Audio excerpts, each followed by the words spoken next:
Boss, ilan ang huli? Isa lang? Mga ilang kilo yan?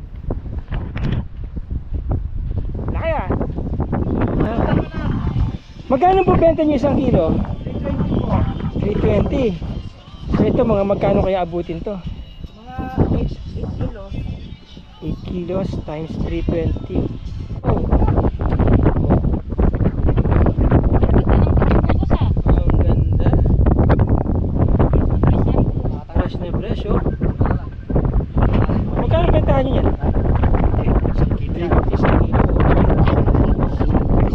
Kailangan nyo pagka binili dito isang buo, di ba? Oo.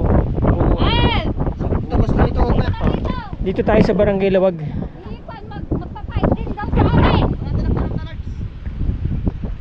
Nandiyan na yung mga magagandang resorts. Ayan.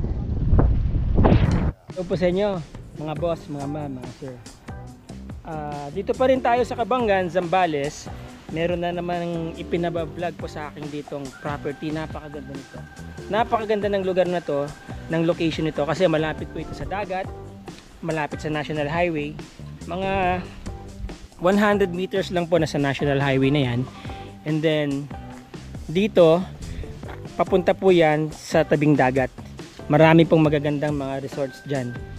Alright, so ito po yung property na binebenta. As you see, may gate na siya. Meron na siyang magandang bakod, ano? May plant box pa sa labas. Magandang pagkakasetback ng property from main road, barangay road, ano? Sementado po ang barangay road natin hanggang sa National Highway, all the way from Metro Manila or to Metro Manila. Okay? Ang bakod, solid, concrete, yung kalahati ay railings, no? Frontage niya, mga nasa 12 meters to, hindi po ako nagkakamali. Yan. Naka-backfill po yung property, kaya wala kayong takot sa baha.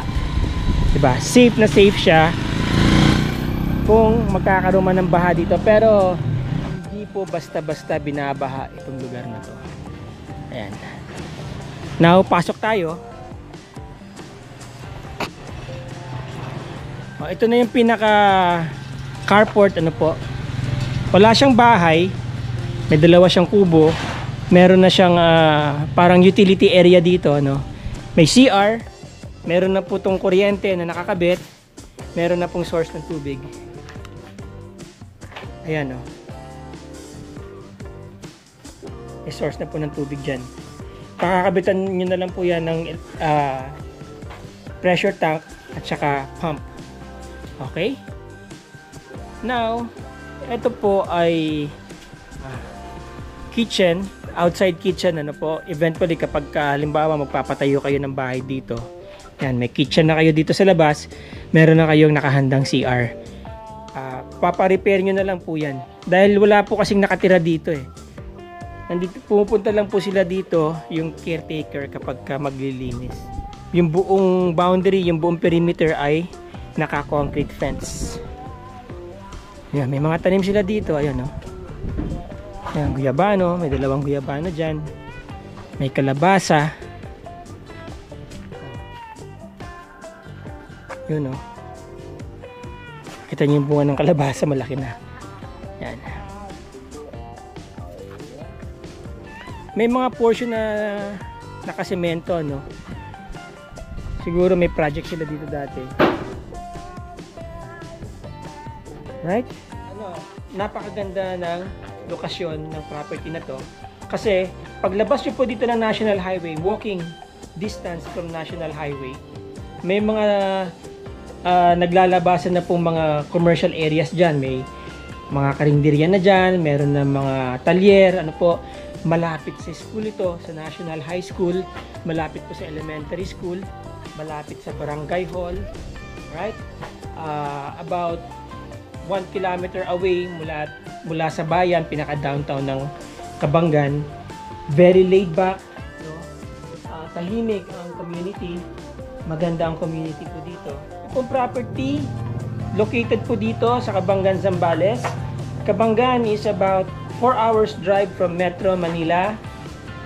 Maganda na rin ang facilities and mga infrastructures po dito sa Kabanggan. Meron na mga 7-Eleven dito. Paglabas nyo po dito, may malapit na 7-Eleven dyan. Meron na nga pong kahit pa paano, may CR na dyan, may kusina na dyan.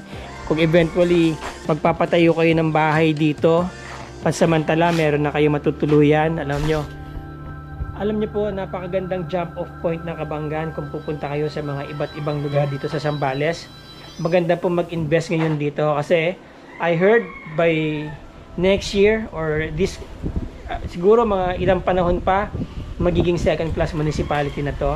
At syempre alam naman natin apektado ang mga market values ng mga properties dito kapag ka nagkakaroon ng level up ang isang munisipyo.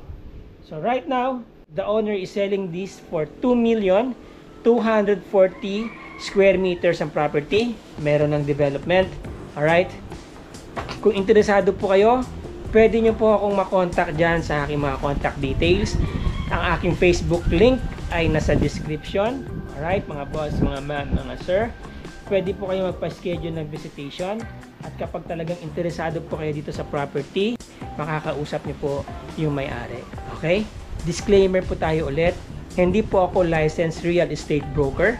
Hindi rin po ako affiliate sales agent or real estate sales agent.